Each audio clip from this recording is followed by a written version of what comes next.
So hello guys, so the topic today is about scalars and vectors. Determine the direction bearing resultant directions bearing in the figure shown below. So ito yun. So first, tingnan nyo sa right side na may quadrant yan. So the first quadrant is positive, second quadrant negative positive, third quadrant negative negative, and fourth quadrant is positive negative. Gets? So, guys, kung mapapansin nyo na itong triangle na to is eto na yan. So, eto yung first quadrant. So, in the first quadrant, guys, so yung x natin will be positive. Yung x natin will be what? Positive. And y natin will be also positive.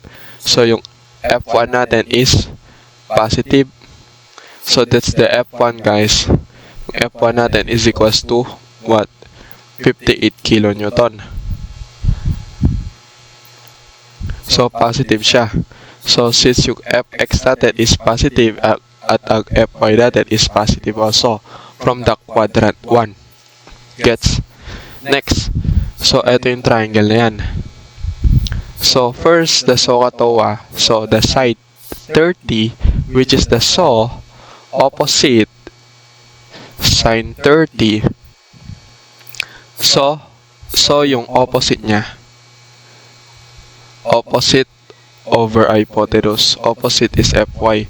The hypotenuse of this is equals to 58. So cross multiply, ang Fy natin is equals to 58 of sine 30. Gets? So, burahin na natin to. Next. Yung fx naman natin. Yung fx is equals to what? So, from the fx, guys.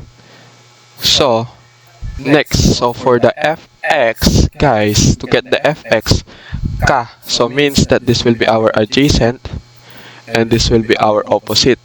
So, ka. The ka means cosine is equals to adjacent over hypotenuse. So, yung cosine natin dyan guys, eto yun. Cosine of 30 is equals to adjacent fx over hypotenuse. So, cross multiply, ang makukuha natin dyan is 58 cosine of 30. Gets? Next. So, from the next triangle guys, so eto yung side na yan. So, from the 45 degrees with the quadrant 2, so the x will be what? X will be negative. So, ito yun, negative sign. And y will be positive. So, positive siya. Gets? So, ito yung negative natin. So, from the 45 degrees, the sine, yan. Then, the hypotenuse, the value of F2 is equals to 50 kilonewton. Gets? So, sine, ito yun guys. So, f of y, positive daw siya. Sine. So, opposite, which is the Fy over adjacent. So, over hypotenuse, sorry. So, 50 kilonewton. So, 50 kilonewton sine of 45. Guys. Gets? Next. Ito naman daw yung fx. Ka means cosine. Ka, cosine, 45. Ka means adjacent over hypotenuse. So, the hypotenuse is 50. So, dahil fx siya, guys, so the negative sign is nandito.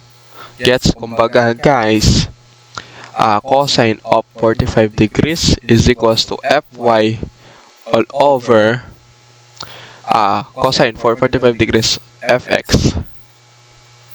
Negative of fx, this will be our adjacent, and the hypotenuse is 50. Cross multiply guys, ang 50 cosine of 45 is equals daw sa fx. So since may negative siya dito guys, yung fx natin, lilipat lang natin sa kabila yan, or divide both sides by the negative. So fx, cancel, is equals daw sa negative 50 cosine of 45. Gets guys? Gets? O, next tayo.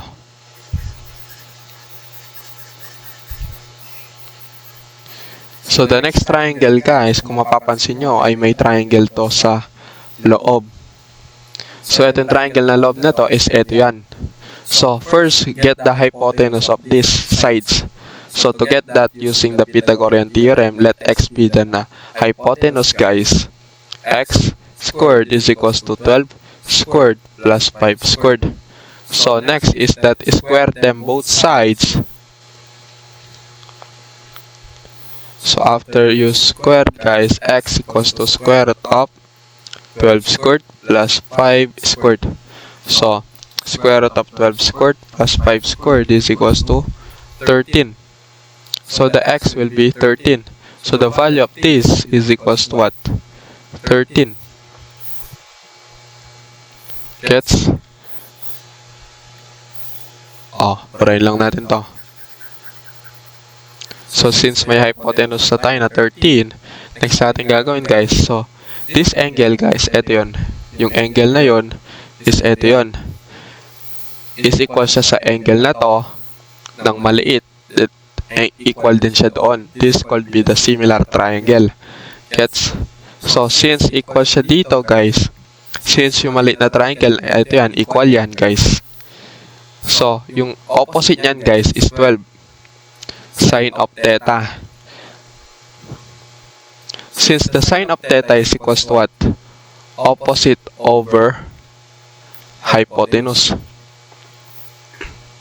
So, yung opposite niya, guys, is 12. The hypotenuse is 13. Well, the cosine of theta is equals to K means adjacent all over hypotenuse. Gets? So, the adjacent of this is what? 5. All over the hypotenuse is 13. Gets? Next. So, dito sa malaking triangle na to, guys, kung ang F3 niyan, ang value ng F3 is equals to 45 kilonewton, yung F3, guys, is nandito siya sa side na hypotenuse, ha? Gets? So, next. Since from the quadrant 3, the value of x will be negative and the value of y will be negative also. So, since may negative na sila, so etong side na to will be our opposite. Opposite fy is equals to what? So, since so siya, guys, of 45 of sine theta and the negative sign.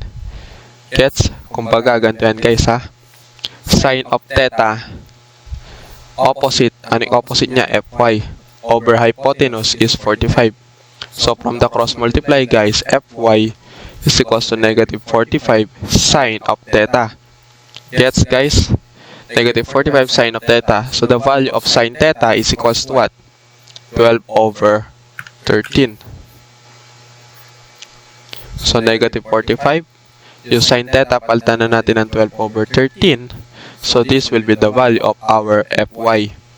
Fy is negative 45 is equals to 12 over 13. So, ito yan. So, since alam na natin ang value ng Fy, palitan na natin dito. Negative 45 of 12 over 13. Gets? Next. Dahil may value na tayo ng Fy, guys, ang hahanapin natin sa susunod is Fx naman. So, since yung Fx natin will be our adjacent, and this will be our opposite, and this will be our hypotenuse. So, since Fx natin is adjacent, so from the cosine of cosine theta, K, guys, K, which is the adjacent Fx, negative, over K means hypotenuse, adjacent over hypotenuse, cross multiply, Fx negative 45 cosine of theta. So, the value of cosine theta is 5 over 13. So, this will be our Fx, guys. So, sulat na natin yan dito. Negative 45, 5 over 13. Gets, guys? Oh. Dahil alam may value na tayo lahat ng mga yan, guys, next natin gagawin is what?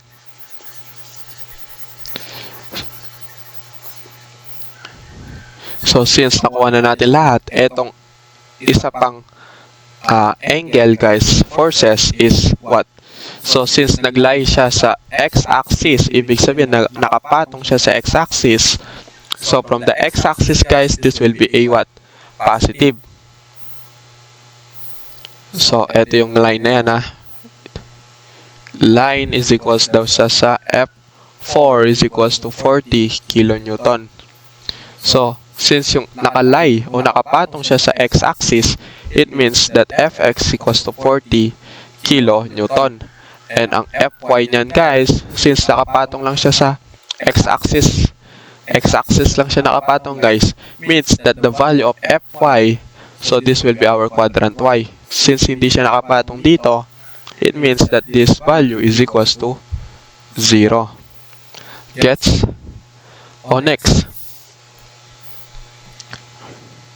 Next natin yan is get the value of the summation of f of x and f of y. Since our formula for the resultant is summation of f of x squared plus the summation of f of y squared.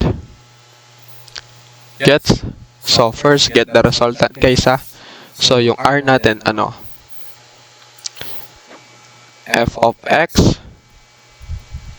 is equals siya sa 58 cosine 30. Pag-add nyo lang lahat ng cosine ay ng f of x. Since dito naman, ang negative natin is 50 cosine of 45.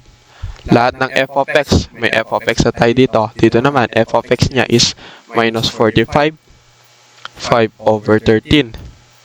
And the f of x from this one is positive 40. So, input nyo lang sa calculator yan, guys. Makukuha nyo ang value ng f of x. So, 58 cosine of 30 minus 50 cosine of 45 minus 45, 5 over 13 plus 40. So, input lang, guys, 58 cosine of 30 minus 50 cosine of 45 minus 45, 5 over 13 plus 40.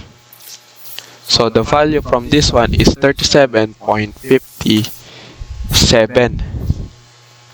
So, the summation of f of x, 37.57 kilonewton.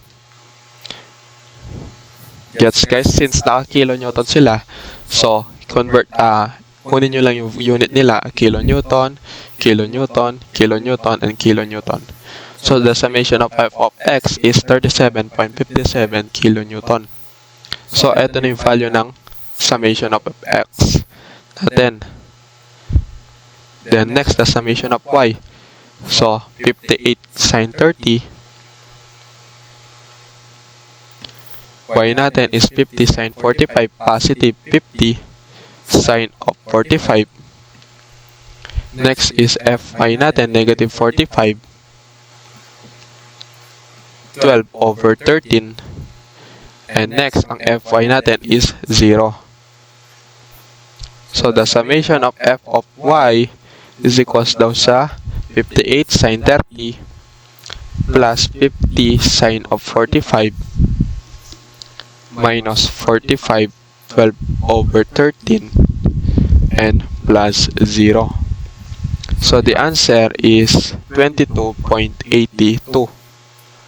22.82. Gets, guys? After nyo makuha yung summation niya, guys, is i-plug in na natin dito sa formula. So, the resultant forces is equal sa, ano yung summation of f of x natin? 37.57 squared plus 22.82. Yun yung summation of y natin. Nagpa-plug in lang ako, guys. So, summation of 37.57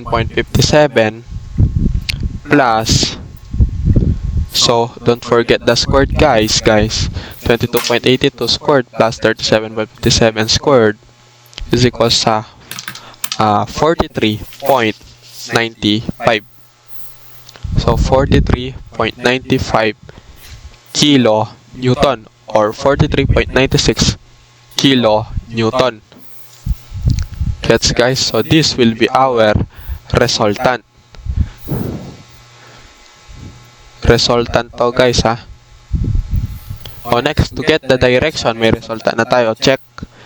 To get the resultant guys, ay to get the direction guys. So yung direction natin yan, since this will be a positive, so to the right siya. So paano malaman pag right or left, since yung x-axis natin is horizontal, positive ay papunta sa right and negative papunta sa left. And kung ang fy natin is positive papunta sa taas, ang fy natin na negative papunta sa baba. Gets? So this will be, fy means positive upward. So para ma-drawing yan guys, so since papunta sa right, ang f of x natin 37.57 arrow, then next is upward 22.82, and next is yan, pagsasara lang guys. Next is that since to get the direction guys, this will be our theta. So the formula of the direction is theta tangent raised to negative 1. Opposite means the 22.82 is summation of f of y over summation of f of x. Gets guys? So the theta is equals to tangent raised to negative 1. This will be our fy and f of x. So opposite 22.82 over adjacent. Gets guys?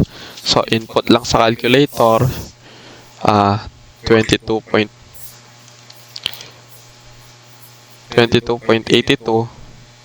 37.57.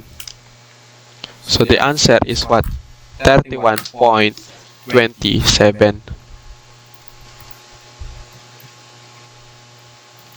degrees. So this will be our value for direction.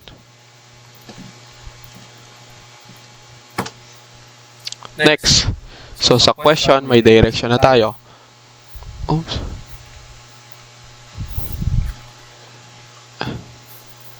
May direction na tayo. Next ang bearing. So ang bearing na yung next natin. To get the bearing guys, since dito guys to the right siya and dito to the left, so from the quadrant guys, ang positive na x and ang positive na y is from the quadrant 1. Positive na x and positive na y is magkikita sa quadrant 1. So ang direction natin guys, north, east, west, and south. So since yung f of x natin is positive, ang f of y natin also ay positive guys, nasa quadrant 1 sila. So yung ikot niyan guys, pwede sa east, starting from east, 31.27 degrees. Ito yung 31.27 degrees is 31.27 degrees north. Gets guys? So this will be our bearing. Gets? So may bearing na tayo. So na-complete na natin yung pinapahanap ng problem, which is the resultant. Next the bearing, ay next the direction, and next the bearing. So eto na yung final answer niya guys. Gets? So next, a 400 Newton forces is exerted at 60-degree angle to move a railroad. So yung railroad siya guys, car eastward. So let's say that ito yung railroad natin. Railroad.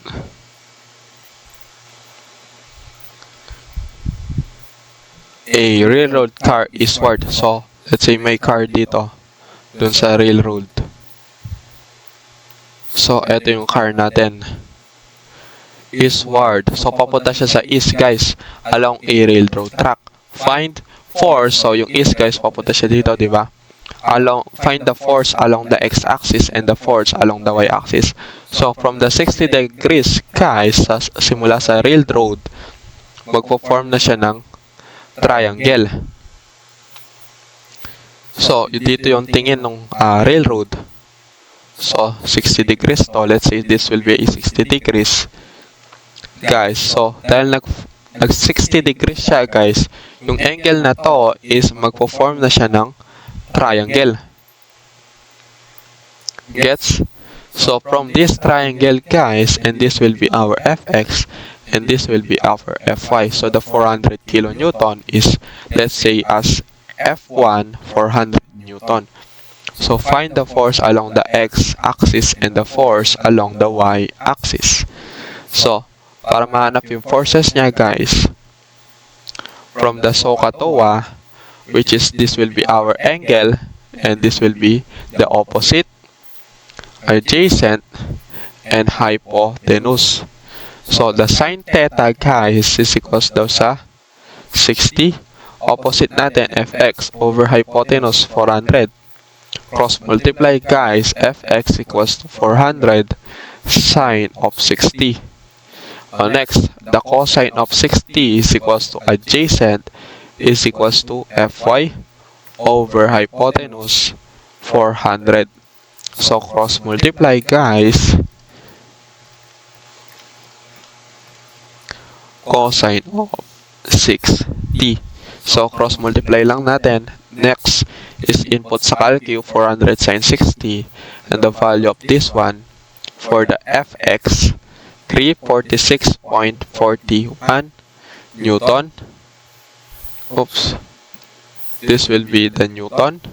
And the value of Fy, 400 cosine of 60, is 200 Newton, guys. Gets? So, this will be the forces along the x-axis, and this will be the force along the y-axis. Gets? So, ganun lang siya kabilis i-solve. So, thank you for watching, guys. Goodbye.